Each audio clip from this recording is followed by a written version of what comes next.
में बिखरता जा रहा है। ऊंची और नीची जाति का गंदा खेल लगातार बढ़ रहा है। कुछ धर्म के ठेकेदार तो कुछ राजनीतिक संगठनों से जुड़े नेता जातिवाद राजनीति के चक्कर में हिंदुओं को बांटने का काम कर रहे हैं। साल 2011 की जनगणना के अनुसार भारत में 20 करोड़ से अधिक लोग दलित हैं और इसी समुदाय की एक प्रमुख जाति चमार भी है। आज भले ही चमार शब्द का प्रयोग किसी का अपमान करने के लिए किया जाता है, लेकिन चमार असल में क्षत्रिय हुआ करते थे। चमारों का अपने आप में एक गौरवशाली इतिहास रहा है। विदेशी आक्रमणकारियों के खिलाफ आवाज उठाने से लेकर भारत की आजादी तक चमारों का योगदान बहुत महत्वपूर्ण रहा है। आपको जानकर हैरानी होगी कि प्राचीन काल में चमार जाति का कहीं भी वर्णन नहीं मिलता है। तो फिर चमार जाति कैसे अस्तित्व में आई? क्यों सूर्यवंशी क्षत्रियों से ताल्लुक रखने वाले कुछ लोगों को आज चमार कहा जाता है? तो आज की इस वीडियो में हम चमार जाति के बारे में विस्तार से आपको बताएंगे और साथ ही हम दावे के साथ कहते हैं कि इस वीडियो को देखने के बाद चमारों के प्रति आपकी सोच में जरूर बदलाव आएगा।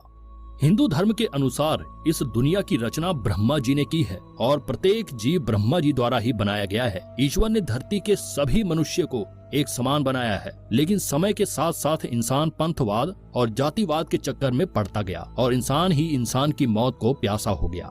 धर्म और जाति के नाम पर प्राचीन भारत में कभी कोई भेदभाव नहीं होता था। पहले लोगों को किसी जाति के आधार पर नहीं बल्कि वर्ण और उनके काम के आधार पर बांटा जाता था। आज के समय में जैसे डॉक्टर्स, इंजीनियर्स, टीचर्स, वकील जैसे अलग अलग पेशे हैं, ठीक उसी प्रकार पहले लोगों को उनके कर्म के आधार पर ही क्षत्रिय, वैश्य और शूद्र के बारे में आपने पढ़ा भी होगा। ये सभी नाम लोगों को उनके कार्यों के आधार पर ही दिए गए थे। वही महाभारत और रामायण काल में भी इंसानों को अलग अलग आधार पर विभाजित किया गया है। उस समय देव, दानव, राक्षस, यक्ष, किन्नर और गंधर्व के आधार पर जाति तय की जाती थी, जो आज की जातिवाद से बिल्कुल भिन्न है। चमार जाति के बारे में वैसे तो कहीं उल्लेख नहीं है। चमार शब्द का प्रयोग पहली बार सिकंदर लोधी द्वारा 16वीं शताब्दी में किया गया था, जिस समय भारत में तुर्की और अफगान के आक्रमणकारियों ने भारत में प्रवेश करना शुरू किया था। उस समय पश्चिम बंगाल में चर्मकार वंश का राज हुआ करता था। ये इक्ष्वाकु और सूर्यवंशी क्षत्रिय समुदाय से संबंध रखते थे। गौतम बुद्ध, चंद्रगुप्त और अशोक सम्राट भी इसी वंश के थे। राजा चवर सेन के शासन काल के दौरान चर्मकार वंश काफी ऊंचाइयों तक पहुंच गया था। संत रविदास जी भी चवर वंश के ही वंशज थे। चित्तौड़ के राजा राणा सांगा और उनकी पत्नी झाली रानी संत रविदास जी को काफी मानते थे। राजा और रानी ने मिलकर रविदास जी से चित्तौड़ आने का अनुरोध किया और कहा कि वे चित्तौड़ के राजगुरु बनकर महल में निवास करें। रविदास जी ने राजा का आग्रह स्वीकार कर लिया और चित्तौड़ के महल में रहने लगे। इस दौरान रविदास जी के व्याख्यान और उनकी रचनाओं ने लोगों को प्रभावित करना शुरू कर दिया और बड़ी संख्या में लोगों ने रविदास जी को अपना गुरु स्वीकार कर लिया। वहीं दूसरी ओर दिल्ली में सिकंदर लोधी का शासन चल रहा होता है। सिकंदर को रविदास जी के बारे में सूचना मिली तो उन्हें डर हुआ कि कहीं लोग इस्लाम धर्म की बजाय रविदास जी से ज्यादा प्रभावित होना शुरू न कर दे। सिकंदर घबरा गया और अपने एक खास व्यक्ति मुल्ला सदना फकीर से कहा कि वह चित्तौड़ जाए और रविदास जी से इस्लाम धर्म कबूल करने को कहे। रविदास जी को जबरन मुसलमान बनाने के लिए सदना फकीर चल पड़ा। जब उसकी मुलाकात रविदास जी से हुई तो रविदास जी ने कहा कि वह शास्त्रार्थ और तर्क वितर्क कर ले। अगर सदना फकीर उन्हें पराजित कर देता है तो वह इस्लाम धर्म कबूल कर लेंगे, लेकिन साथ ही उन्होंने शर्त रखी कि अगर सदना फकीर हार जाता है तो उसे हिंदू धर्म कबूल करना होगा। सदना फकीर को अपने आप पर पूरा भरोसा होता है और दोनों के बीच वाद विवाद शुरू हो जाता है। इस शास्त्रार्थ में रविदास जी की जीत होती है और उनके तर्क वितर्क से सदना फकीर इतना प्रभावित हो जाता है कि वह अपनी मर्जी से ही हिंदू धर्म अपना लेता है और अपना नाम बदलकर रामदास रख लेता है। रामदास और रविदास जी मिलकर हिंदू धर्म का प्रचार करने में जुट जाते हैं। रविदास जी समाज के सभी लोगों को एक समान नजरों से देखते थे और बराबरी का संदेश दिया करते थे। जब सिकंदर लोधी को पता चला कि सदना फकीर ने हिंदू धर्म अपना लिया है तो वह आग बबूला हो गया और उसने रविदास जी को बंदी बनाने के आदेश दे दिए। रविदास जी को बंदी बनाकर एक कारागृह में डाल दिया गया, जहां उन्हें चमड़े के जूते बनाने का काम सौंपा गया। सिकंदर लोधी का हिंदुओं पर अत्याचार बढ़ता जा रहा था। वह लोगों को अधिक से अधिक इस्लाम कबूल कराने पर मजबूर कर रहा था। रविदास जी को जब कारागृह में बंद किया गया तो क्षत्रिय राजाओं और चर्मकार वंश के लोगों का खून खौल उठा। कई राजाओं ने मिलकर दिल्ली को चारों तरफ से घेर लिया। सिकंदर लोधी के खिलाफ आम लोगों ने अपनी आवाज बुलंद कर दी। इस तरह लोगों के विद्रोह को देखते हुए लोधी ने संत रविदास जी को रिहा कर दिया। लेकिन सन 1520 ईस्वी में संत रविदास जी का देहांत हो गया। और एक बार फिर सिकंदर लोधी का अत्याचार बढ़ गया। चर्मकार वंश के लोगों ने इस्लाम धर्म कबूल करने से साफ इनकार कर दिया। सिकंदर लोधी ने इस वंश के सैकड़ों हजारों लोगों को बंदी बनाया और उन्हें चमड़े के जूते और अन्य चीजें बनाने का काम सौंप दिया गया।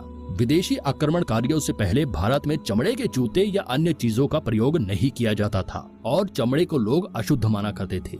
इसके बाद सिकंदर लोधी ने चमड़े का काम करने वाले क्षत्रिय लोगों का अपमान करने के लिए उन्हें चमार कहकर संबोधित किया। चर्मकार वंश के लोगों का अपमान करने और इस्लाम कबूल न करने पर सिकंदर ने चमार कहकर इस क्षत्रिय समुदाय का बहुत अपमान किया।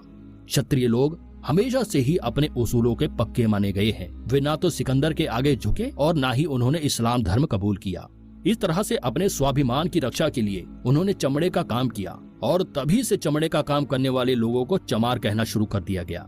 इस जाति के लोगों की शिक्षा पर भी रोक लगा दी गई, जिससे कि उनकी आने वाली पीढ़ी को अपने गौरवशाली इतिहास के बारे में बिल्कुल भी पता न चल सके। चमड़े का काम करने के कारण ही उन्हें क्षत्रिय समुदाय से अलग कर दिया गया। सिकंदर लोधी ने ही इन्हें नीच और शूद्र जाति का दर्जा दिया। कर्नल टोड ने अपनी किताब द हिस्ट्री ऑफ राजस्थान में चर्मकार वंश और राजा चंवर सेन के बारे में काफी कुछ लिखा है। चमार जाति के इतिहास के बारे में सबसे अच्छी व्याख्यान डॉक्टर विजय सोनकर शास्त्री जी की पुस्तक हिंदू चर्मकार जाति में देखने को मिलता है। आज भी चमार जाति के लोग संपूर्ण भारत में पाए जाते हैं। भारत के अलावा नेपाल और पाकिस्तान में भी इस समुदाय के लोग रहते हैं। राजस्थान के कुछ हिस्सों में चमारों का रहन सहन और बर्ताव राजपूतों जैसा नजर आता है। महिलाएं घूंघट रखती हैं, तो वहीं पुरुष स्वाभिमान के लिए मूछें और पगड़ी रखते हैं। आज किसी दलित को या इस जाति के लोगों को चमार कहा जाए तो वे काफी गुस्सा हो जाते हैं और अपमानजनक महसूस करते हैं। और वे अपनी जगह बिल्कुल ठीक भी है, क्योंकि जब वे चमार है ही नहीं तो भला किसी की गलत बातों को क्यों बर्दाश्त करे। दूसरे विश्व युद्ध के दौरान अंग्रेजों ने एक चमार रेजिमेंट का भी गठन किया था, जो एक पैदल रेजिमेंट थी। आधिकारिक तौर पर यह 1 मार्च 1943 को बनाई गई। चमार रेजिमेंट की सेना ने कोहिमा की लड़ाई में अपनी महत्वपूर्ण भूमिका निभाई थी और उसके लिए रेजिमेंट को सम्मानित भी किया गया था। 1946 में रेजिमेंट को भंग कर दिया गया था। समय समय पर लोगों द्वारा एक बार फिर से इस रेजिमेंट के गठन की मांग की जाती रही है। बाबा साहेब अम्बेडकर ने अपना पूरा जीवन दलित और पिछड़ी जाति के लोगों को समाज में बराबरी का तबका दिलाने में समर्पित कर दिया। आज भी चमार और अन्य दलित समुदाय के लोग भीमराव अंबेडकर को अपना आदर्श मानते हैं। जरा सोच कर देखिए कि यदि चर्मकार वंश के इन क्षत्रियों ने इस्लामिक आक्रमणकारियों के खिलाफ अपनी आवाज न उठाई होती और इस्लाम धर्म कबूल कर लिया होता तो आज भारत में मुसलमानों की संख्या 50 करोड़ से भी अधिक होती। और इस बात को भी नकारा नहीं जा सकता कि शायद हिंदू से भी ज्यादा मुसलमान की आबादी आज देश में होती। हिंदू धर्म और समाज की रक्षा में चमार जाति का योगदान कभी भुलाया नहीं जा सकता। तो दोस्तों, उम्मीद करते हैं कि आपको ये वीडियो पसंद आई होगी और चमार जाति के गौरवशाली इतिहास के बारे में भी आप समझ गए होंगे। आज के बाद यकीनन चमारों को देखने का नजरिया भी बदल जाएगा।